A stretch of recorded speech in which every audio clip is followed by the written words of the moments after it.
everyone, and welcome to the first episode of Journalist Talk. This is a podcast from journalists to journalists. Hello, everyone. Today, I have my first guest for this podcast, and he is Professor David Blumenkrantz. Thank you so much for coming here. Thank you for inviting me. It's my pleasure. Professor David Blumenkrantz, he is a photojournalist, professor here at CSUN, also a photojournalist in his professional life. And would you mind if you give a brief biography about yourself?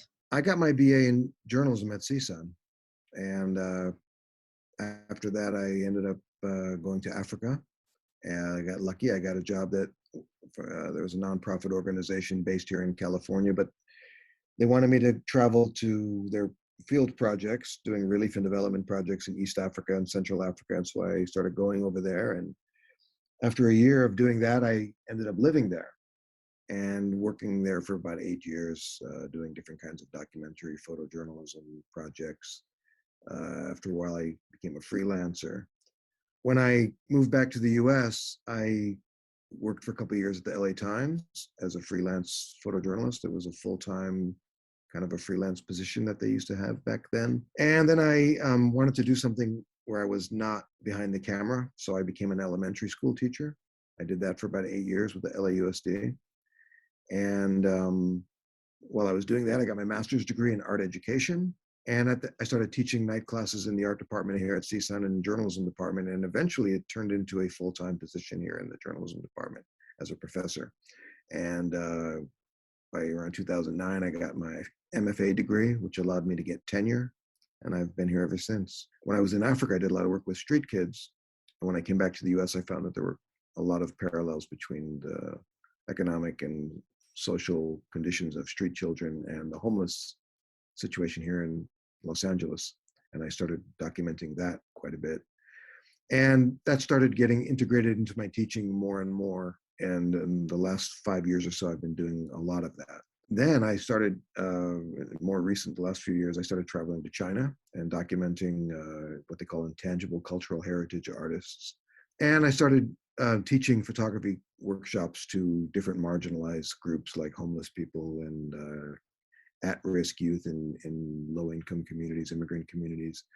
And I went back to Africa, went back to Kenya for the first time in many years, just this past summer. I'm working on a project right now that would hopefully allow us to teach photography in one of the slum areas in Kenya next year.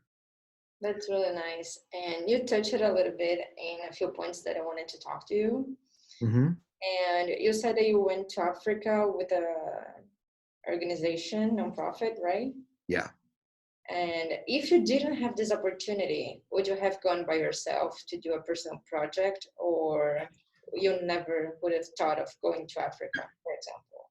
It's not likely. I mean, it might have happened in some other way. If I had the opportunity, I would have gone because I thought it was, I liked traveling. I like going to other cultures, and as a photographer, seeing something that's very different is always interesting. I often think, like, what if that nonprofit organization that hired me was working in China or in South America, and I went there first? Would I have fallen in love with those places just the same way that I did in Africa? And I think possibly, yeah, because I'm just that kind of person that likes to have adventure and meet other people in other cultures. So where does your passion for photography comes from? Because in the classes, you seem really passionate about everything that you do. And I guess that transfers a little bit to your students. Because, as you know, I told you I'm not the biggest fan of doing photography. But yeah, I feel motivated in your class. You show passion with your projects. yeah, that's actually a really good question. I have a paper that I wrote when I was a student here, and it was kind of like my manifesto. And I had like this epiphany when I was a student, and I was taking photographs, and I was taking photographs in the art department, and I was taking photojournalism photo classes, and it just occurred to me that the camera is a great way of telling stories. I was like an artist when I was a kid. I thought I was going to be a cartoonist or something like that, but when I picked up a camera for the first time when I was at community college at Valley College, and I took some photographs, and I went back to the darkroom and developed them. It's like that cliche, when I saw the pictures being developed in a tray, I had like this epiphany, and I just knew this is what I want to do. And it was like something about being able to like tell a story so graphically, so with such detail, just by pushing the button. And so it freed you up to look and think and move around. So I just felt like, and that paper that I mentioned, I wrote that if I'm going to take photographs, I'm going to use that opportunity to do something constructive with it, right? That there are stories that need to be told, and that's rather than just take pretty pictures or beautiful pictures. I was more interested in telling people's stories. And for some reason, I've always had an affinity for the underdog, for what we call marginalized communities. Just always had an interest in that. Maybe because I was raised in a very large family that didn't have a lot of money, and I experienced a lot of poverty when I was a kid, and I worked as a paper boy when I was like 12 years old, and I've always had, I've had some level of struggle in my life. So I think I've always identified with people that have some sort of struggle. And to me, if you're going to do that, you better be passionate. Otherwise, people are going to just think you're just slumming, just dabbling in their misery just for your own edification. So I do feel strongly about the people that are in my photographs, and every encounter I have with people when I meet them. Every encounter is like a unique experience where it's a challenge to get people to trust you and so on. Would you say that the peak of your work was when you were in Africa, or something else that you've done around the United States? I don't know about peak, but I would say that time I had in Africa, without a doubt, was the most formative experience that really formed who I am, formed my way of thinking about the world, the things that I experienced, things that I saw. I experienced, incredible suffering and all that, but I also experienced incredible grace and generosity from people that had almost nothing. I got inspired to become a school teacher by visiting all the different schools and seeing these teachers in these really under-equipped schools. It was very inspiring. The body of work that I created over in 8 years in Africa, which culminated in a book that I self-published a couple of years ago, that work has sort of carried me in a lot of different ways ever since then.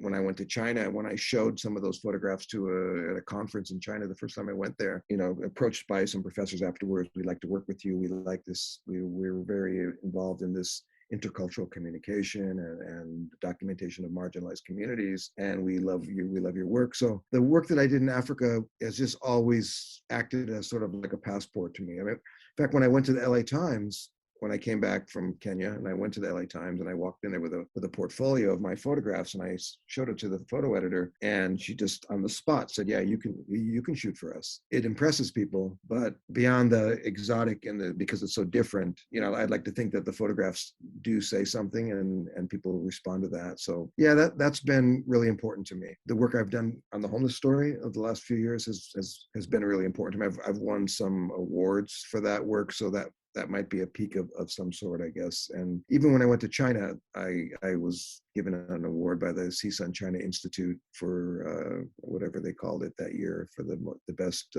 contribution to their field of study. So there's been several peaks and valleys in my career, but I think Africa is the most dominant theme that runs through everything. And what did you prefer, to working on the LA Times or working in the nonprofit projects or your own projects? It was funny because when I came back and got working with the LA Times, I was also working at that time with something called the LA Reader, which is like like the LA Weekly, like the alternative press. I was working for both of them. And I liked working for the LA Reader better because it was subcultural stuff. It was a lot of more progressive political stuff. LA Times to me was a paycheck. It was prestigious. It looks good on the resume, and I got to meet a lot of great photographers. But I felt that it was, compared to being in Africa, working for the nonprofit organization over there. And after I left that organization that I was originally hired by, I worked for other groups as well, like the Ndugu Society with street kids. I ran their information department for a couple of years. So those experiences were so intense and so enriching that, quite honestly, by comparison, working for the LA Times was a little bit boring for me, which is why I went into elementary school teaching. And what is the award related to your photojournalism work that you are the most proud of receiving it? When I did my big homeless project, it was called the One of Us Project, and I worked with one CSUN student. We went around, we interviewed about 40 or more different homeless people experiencing homelessness in different locations. We did portraits and interviews with them, and we had a really nice exhibition at the Museum of Social Justice in Los Angeles. And they told me later that it was the most attendance of any exhibition they'd ever had. Like in the course of 9 months, they got like 17,000 visitors or something like that. It was really, really well received. And for that, they gave me their annual Social Justice Hero Award. I think is, I don't really like the term hero applied to a photographer or a journalist or a writer, but that's what they call it. And that to me, that was a really good honor. I thought that was really nice of them to acknowledge the work I was doing with the homeless community. For the same work, I got an award from CSUN, I think the same year or the year after, which was called the Exceptional Creative Activity Award for the entire university, not just for our department. And so that also made me feel the work I was doing was being acknowledged. It was having an impact. Yeah, that's the best self-accomplishment feeling, I guess. Yeah. And would you say that this is the same project that you are most proud of? I think in my entire career, I'd say that the work I did with the Ndugu Society of Kenya, working with the street kids, is probably what I'm most proud of. If you look at my book, there's a picture on the cover of the book from that experience. When I first got to Kenya, I immediately began noticing the street kids and photographing them and documenting them, and had all kinds of experiences where I had kids break into my car and steal my computer, and listen while behind closed doors while they were beaten by the police, and had a long experience with the street kids that culminated in my being hired by this organization to run their information department. So basically the entire 8 years I was in Africa, I was involved in that project. And some of the work that I did with them, I produced a small booklet with UNICEF and I produced some videos. And it's just nice to be able to take photographs that are used maybe to raise awareness or to raise money for projects. Yeah, I like your answer because it touches two things that I wanted to ask. What do you think it's harder for you as a photojournalist? Do your documentaries that I know that you posted on your YouTube channel, some short videos, or doing the photography itself or the book with a lot of photographies and